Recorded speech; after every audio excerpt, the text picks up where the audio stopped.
The Book of Ecclesiastes. Ecclesiastes, chapter 1. The words of the teacher, son of David, king of Jerusalem. Meaningless, meaningless, says the teacher. Utterly meaningless. Everything is meaningless. What do people gain from all their labors, in which they toil under the sun? Generations come and generations go, but the earth remains forever. The sun rises and the sun sets, and hurries back to where it rises. The wind blows to the south and turns to the north. Round and round it goes, ever returning on its course. All streams flow into the sea, yet the sea is never full. To the place the streams come from, there they return again. All things are wearisome more than one can say. The eye never has enough of seeing, nor the ear its fill of hearing. What has been will be again. What has been done will be done again. There is nothing new under the sun. Is there anything of which one can say, "Look, this is something new"? It was here already long ago. It was here before our time. No one remembers the former generations, and even those yet to come will not be remembered by those who follow them. I, the teacher, was king over Israel in Jerusalem. I applied my mind to study and to explore, by wisdom, all that is done under the heavens. What a heavy burden God has laid on mankind. I have seen all the things that are done under the sun. All of them are meaningless. They're chasing after the wind. What is crooked cannot be straightened. What is lacking cannot be counted.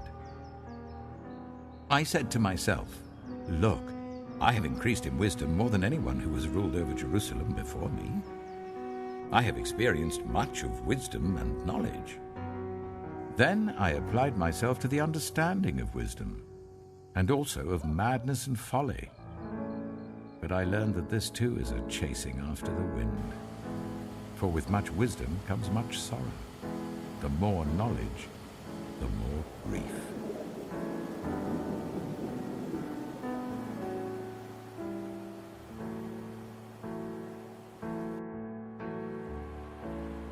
Ecclesiastes chapter 2. I said to myself, "Come now, I will test you with pleasure to find out what is good." But that also proved to be meaningless. Laughter, I said, is madness, and what does pleasure accomplish? I tried cheering myself with wine and embracing folly, my mind still guiding me with wisdom. I wanted to see what was good for people to do under the heavens during the few days of their lives. I undertook great projects. I built houses for myself and planted vineyards. I made gardens and parks and planted all kinds of fruit trees in them. I made reservoirs to water groves of flourishing trees. I bought male and female slaves and had other slaves who were born in my house. I also owned more herds and flocks than anyone in Jerusalem before me. I amassed silver and gold for myself and the treasure of kings and provinces. I acquired male and female singers and a harem as well, the delights of a man's heart. I became greater by far than anyone in Jerusalem before me. In all this, my wisdom stayed with me. I denied myself nothing my eyes desired. I refused my heart no pleasure. My heart took delight in all my labor, and this was the reward for all my toil.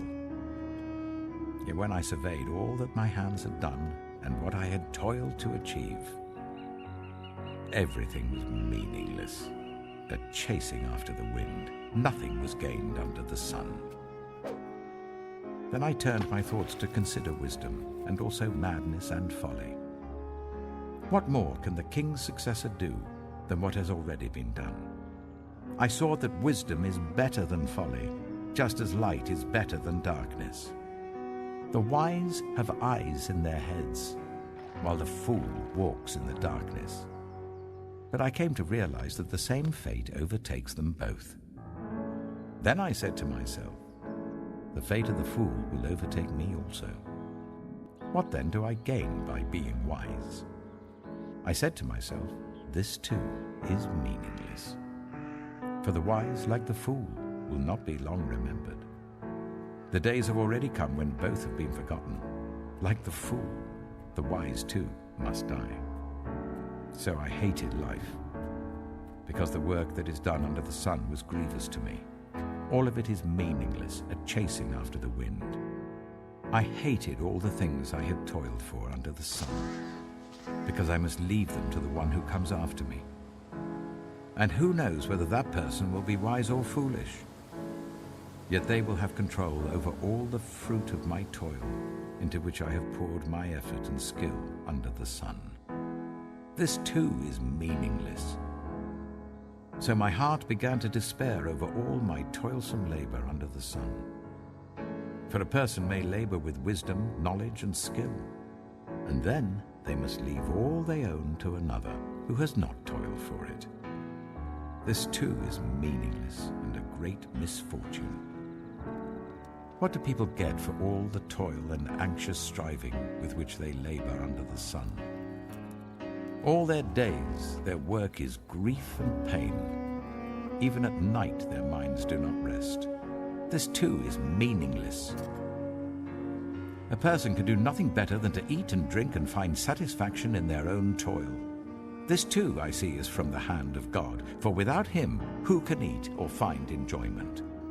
To the person who pleases him, God gives wisdom, knowledge, and happiness, but to the sinner, he gives the task of gathering and storing up wealth to hand it over to the one who pleases God. This too is meaningless, a chasing after the wind.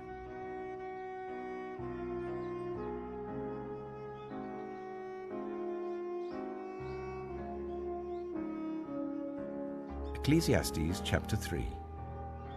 There is a time for everything, and a season for every activity under the heavens. A time to be born and a time to die. A time to plant and a time to uproot. A time to kill and a time to heal. A time to tear down and a time to build. A time to weep and a time to laugh. A time to mourn and a time to dance. A time to scatter stones and a time to gather them. A time to embrace and a time to refrain from embracing. A time to search and a time to give up. A time to keep and a time to throw away. A time to tear and a time to mend. A time to be silent and a time to speak. A time to love and a time to hate. A time for war and a time for peace. What do workers gain from their toil? I have seen the burden God has laid on the human race. He has made everything beautiful in its time. He has also set eternity in the human heart, yet no one can fathom what God has done from beginning to end. I know that there is nothing better for people than to be happy and to do good while they live, that each of them may eat and drink and find satisfaction in all their toil. This is the gift of God. I know that everything God does will endure forever. Nothing can be added to it and nothing taken from it. God does it so that people will fear him. Whatever is has already been, and whatever will be has been before, and God will call the past to account. And I saw something else under the sun. In the place of judgment, wickedness was there. In the place of justice, wickedness was there. I said to myself, God will bring into judgment both the righteous and the wicked, for there will be a time for every activity, a time to judge every deed. I also said to myself, as for humans, God tests them so that they may see that they are like the animals. Surely the fate of human beings is like that of the animals. The same fate awaits them both. As one dies, so dies the other. All have the same breath. Humans have no advantage over animals. Everything is meaningless. All go to the same place. All come from dust, and to dust all return. Who knows if the human spirit rises upward, and if the spirit of the animal goes down into the earth? So I saw that there is nothing better for a person than to enjoy their work, because that is their lot. For who can bring them to see what will happen after them?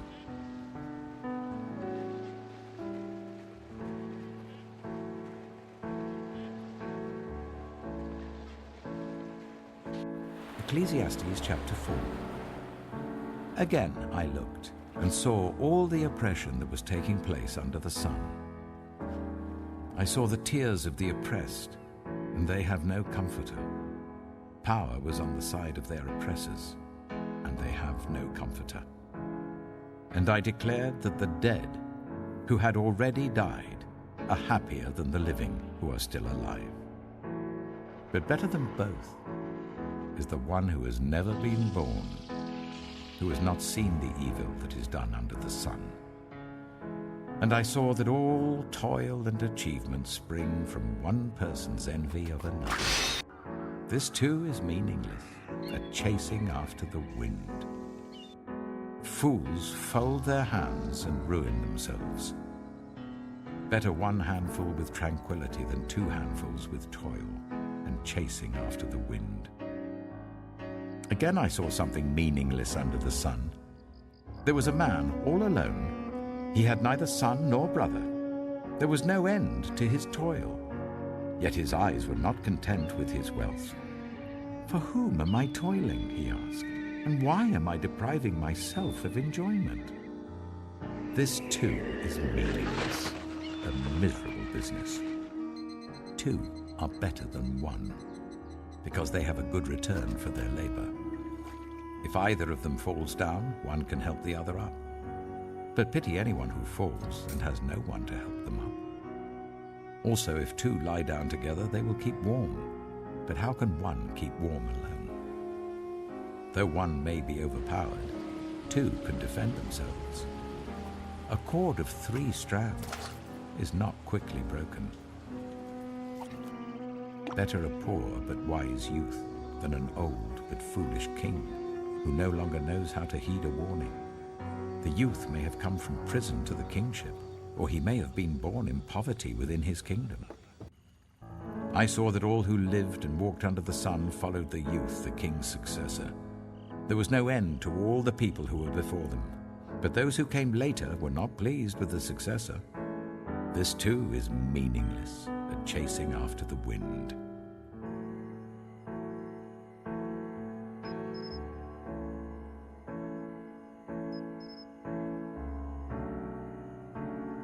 Ecclesiastes chapter 5. Guard your steps when you go to the house of God.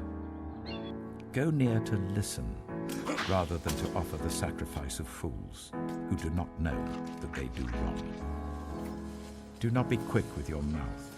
Do not be hasty in your heart to utter anything before God. God is in heaven, and you are on earth, so let your words be few.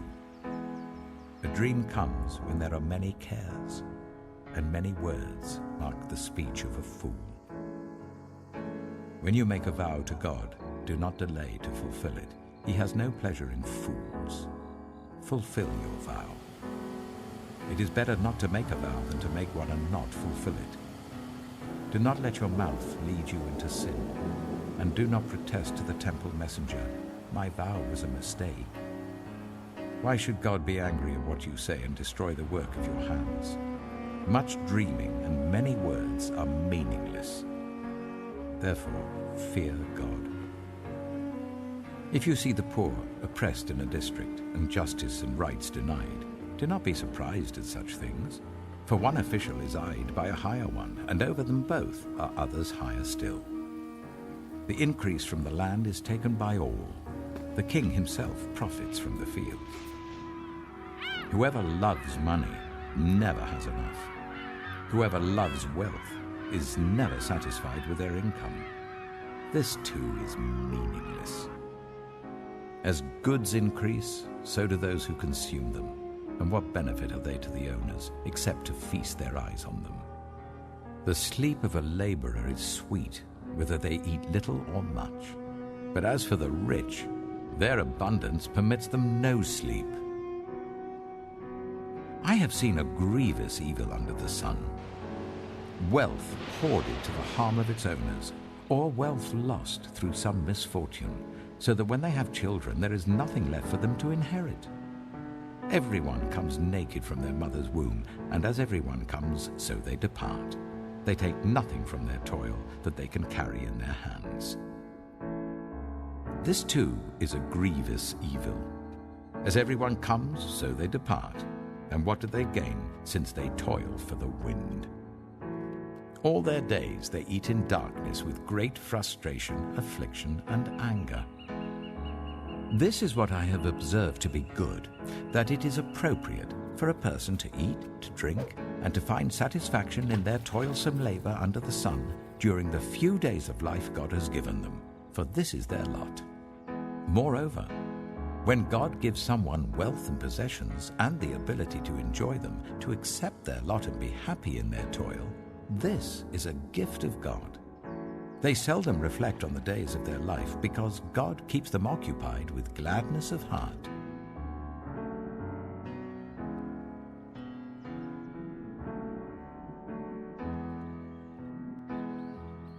Ecclesiastes chapter 6. I have seen another evil under the sun, and it weighs heavily on mankind. God gives some people wealth, possessions, and honor, so that they lack nothing their hearts desire. But God does not grant them the ability to enjoy them, and strangers enjoy them instead. This is meaningless, a grievous evil. A man may have 100 children and live many years, yet no matter how long he lives, if he cannot enjoy his prosperity and does not receive proper burial, I say that a stillborn child is better off than he. It comes without meaning, it departs in darkness, and in darkness its name is shrouded. Though it never saw the sun or knew anything, it has more rest than does that man, even if he lives 1,000 years twice over, but fails to enjoy his prosperity. Do not all go to the same place? Everyone's toil is for their mouth, and yet their appetite is never satisfied. What advantage have the wise over fools? What do the poor gain by knowing how to conduct themselves before others? Better what the eye sees than the roving of the appetite. This too is meaningless, a chasing after the wind. Whatever exists has already been named, and what humanity is has been known. No one can contend with someone who is stronger. The more the words, the less the meaning, and how does that profit anyone? For who knows what is good for a person in life during the few and meaningless days they pass through like a shadow? Who can tell them what will happen under the sun after they are gone?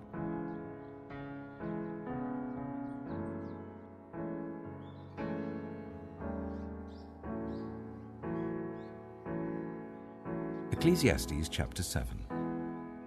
A good name is better than fine perfume, and the day of death better than the day of birth.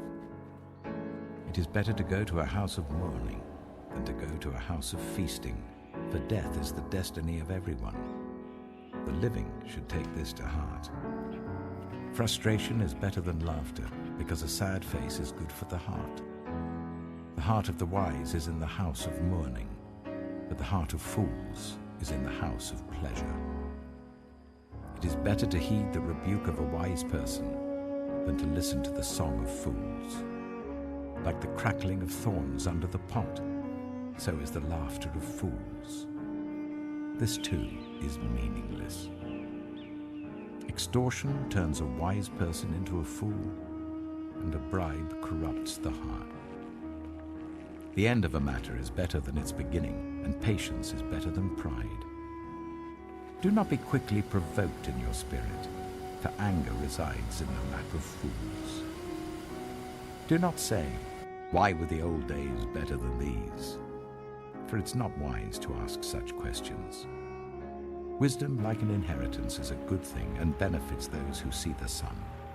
Wisdom is a shelter, as money is a shelter. But the advantage of knowledge is this: wisdom preserves those who have it. Consider what God has done. Who can straighten what he has made crooked? When times are good, be happy. But when times are bad, consider this: God has made the one as well as the other. Therefore, no one can discover anything about their future. In this meaningless life of mine, I have seen both of these, the righteous perishing in their righteousness and the wicked living long in their wickedness. Do not be over-righteous, neither be over-wise. Why destroy yourself? Do not be over-wicked, and do not be a fool. Why die before your time? It is good to grasp the one and not let go of the other. Whoever fears God will avoid all extremes. Wisdom makes one wise person more powerful than 10 rulers in a city. Indeed, there is no one on earth who is righteous, no one who does what is right and never sins. Do not pay attention to every word people say, or you may hear your servant cursing you. For you know in your heart that many times you yourself have cursed others. All this I tested by wisdom, and I said, I am determined to be wise, but this was beyond me. Whatever exists is far off and most profound. Who can discover it? So I turned my mind to understand, to investigate, and to search out wisdom and the scheme of things, and to understand the stupidity of wickedness and the madness of folly. I find more bitter than death the woman who is a snare, whose heart is a trap and whose hands are chains. The man who pleases God will escape her, but the sinner she will ensnare. Look, says the teacher, this is what I have discovered. Adding one thing to another to discover the scheme of things, while I was still searching but not finding, I found one upright man among 1,000, but not one upright woman among them all. This only have I found: God created mankind upright, but they have gone in search of many schemes.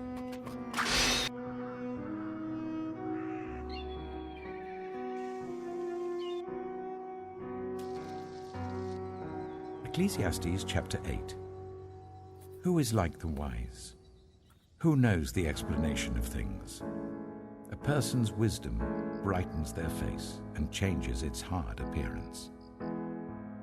Obey the king's command, I say, because you took an oath before God. Do not be in a hurry to leave the king's presence. Do not stand up for a bad cause, for he will do whatever he pleases. Since a king's word is supreme, who can say to him, "What are you doing?" Whoever obeys his command will come to no harm, and the wise heart will know the proper time and procedure.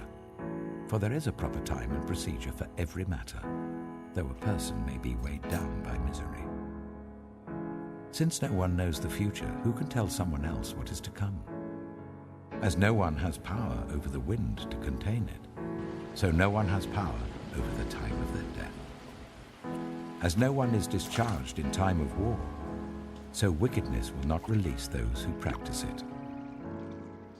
All this I saw as I applied my mind to everything done under the sun. There is a time when a man lords it over others to his own hurt. Then too I saw the wicked buried, those who used to come and go from the holy place and receive praise in the city where they did this.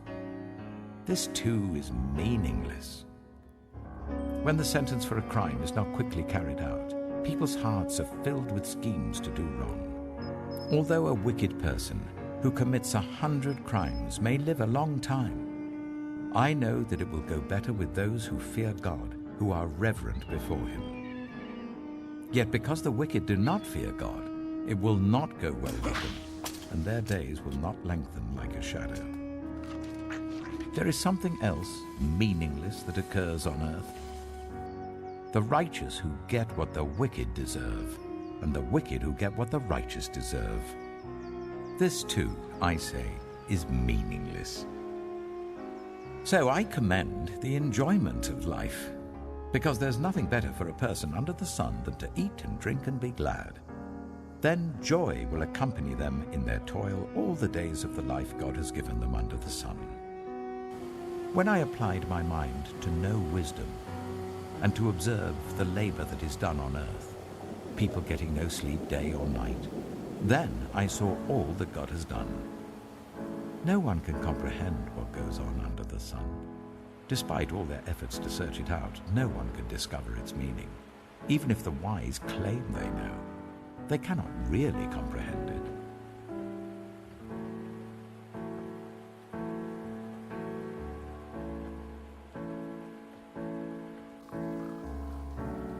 Ecclesiastes chapter 9. So I reflected on all this and concluded that the righteous and the wise and what they do are in God's hands. But no one knows whether love or hate awaits them. All share a common destiny, the righteous and the wicked, the good and the bad, the clean and the unclean, those who offer sacrifices and those who do not. As it is with the good, so with the sinful. As it is with those who take oaths, so with those who are afraid to take them. This is the evil in everything that happens under the sun. The same destiny overtakes all. The hearts of people, moreover, are full of evil, and there is madness in their hearts while they live, and afterwards they join the dead. Anyone who is among the living has hope. Even a live dog is better off than a dead lion. For the living know that they will die, but the dead know nothing. They have no further reward, and even their name is forgotten. Their love, their hate, and their jealousy have long since vanished. Never again will they have a part in anything that happens under the sun. Go, eat your food with gladness, and drink your wine with a joyful heart, for God has already approved what you do. Always be clothed in white, and always anoint your head with oil. Enjoy life with your wife whom you love, all the days of this meaningless life that God has given you under the sun, all your meaningless days. For this is your allotted life, and in your toilsome labor under the sun. Whatever your hand finds to do, do it with all your might, for in the realm of the dead where you're going, there is neither working, nor planning, nor knowledge, nor wisdom. I have seen something else under the sun. The race is not to the swift, or the battle to the strong, nor does food come to the wise, or wealth to the brilliant, or favor to the learned, but time and chance happen to them all. Moreover, no one knows when their hour will come. As fish are caught in a cruel net, or birds are taken in a snare, so people are trapped by evil times that fall unexpectedly upon them. I also saw under the sun this example of wisdom that greatly impressed me. There was once a small city with only a few people in it, and a powerful king came against it, surrounded it, and built huge siege works against it. Now there lived in that city a man, poor but wise, and he saved the city by his wisdom. But nobody remembered that poor man. So I said, wisdom is better than strength. But the poor man's wisdom is despised, and his words are no longer heeded. The quiet words of the wise are more to be heeded than the shouts of a ruler of fools. Wisdom is better than weapons of war, but one sinner destroys much good.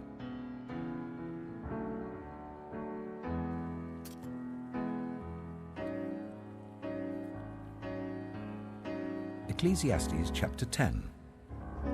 As dead flies give perfume a bad smell, so a little folly outweighs wisdom and honor. The heart of the wise inclines to the right, but the heart of the fool to the left.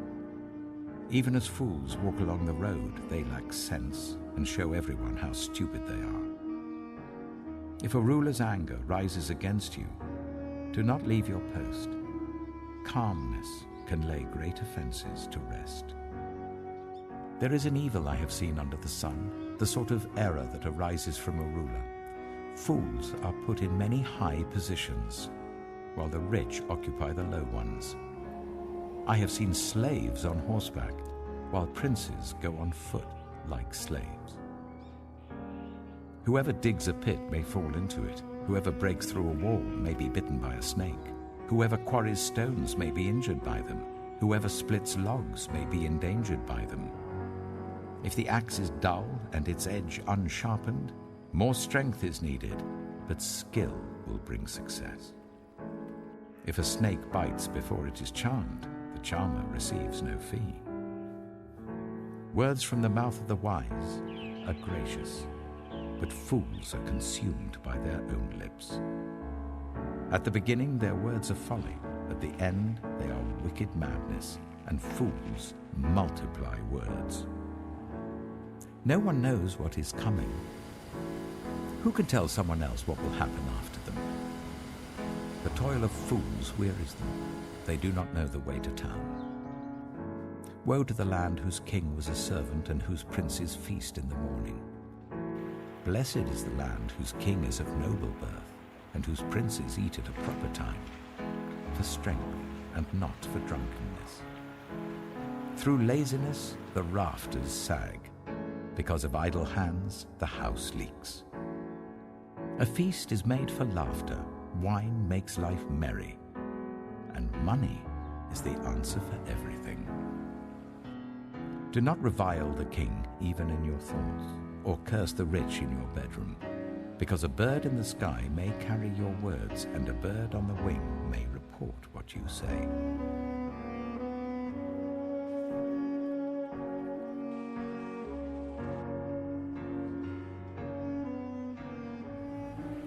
Ecclesiastes chapter 11. Ship your grain across the sea. After many days you may receive a return. Invest in 7 ventures, yes, in 8. You do not know what disaster may come upon the land. If clouds are full of water, they pour rain on the earth. Whether a tree falls to the south or to the north, in the place where it falls, there it will lie. Whoever watches the wind will not plant. Whoever looks at the clouds will not reap.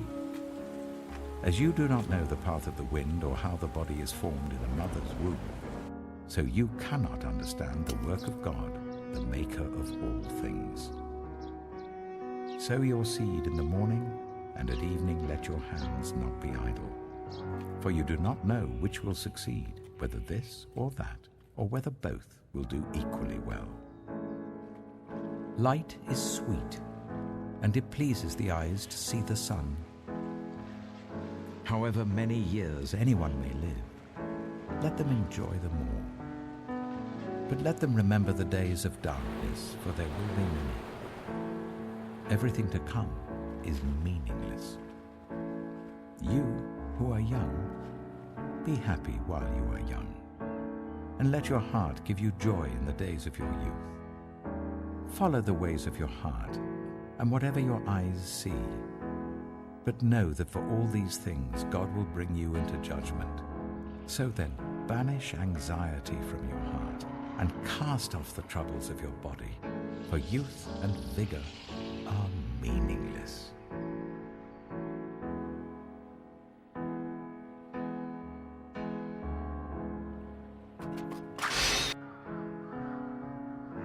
Ecclesiastes chapter 12. Remember your Creator in the days of your youth, before the days of trouble come, and the years approach when you will say, I find no pleasure in them. Before the sun and the light and the moon and the stars grow dark, and the clouds return after the rain, when the keepers of the house tremble and the strong men stoop, when the grinders cease because they are few, and those looking through the windows grow dim, when the doors to the street are closed and the sound of grinding fades, when people rise up at the sound of birds, but all their souls grow faint, when people are afraid of heights and of dangers in the streets, when the almond tree blossoms and the grasshopper drags itself along, and desire no longer is stirred. Then people go to their eternal home, and mourners go about the streets. Remember him before the silver cord is severed and the golden bowl is broken, before the pitcher is shattered at the spring and the wheel broken at the well, and the dust returns to the ground it came from, and the spirit returns to God who gave it. Meaningless, meaningless, says the teacher. Everything is meaningless. Not only was the teacher wise, but also he imparted knowledge to the people. He pondered and searched out and set in order many proverbs. The teacher searched to find just the right words, and what he wrote was upright and true. The words of the wise are like goads, their collected sayings like firmly embedded nails given by one shepherd. Be warned, my son, of anything in addition to them. Of making many books there is no end, and much stuff wearies the body. Now all has been heard. Here is the conclusion of the matter. Fear God and keep his commandments, for this is the duty of all mankind. For God will bring every deed into judgment, including every hidden thing, whether it is good or evil.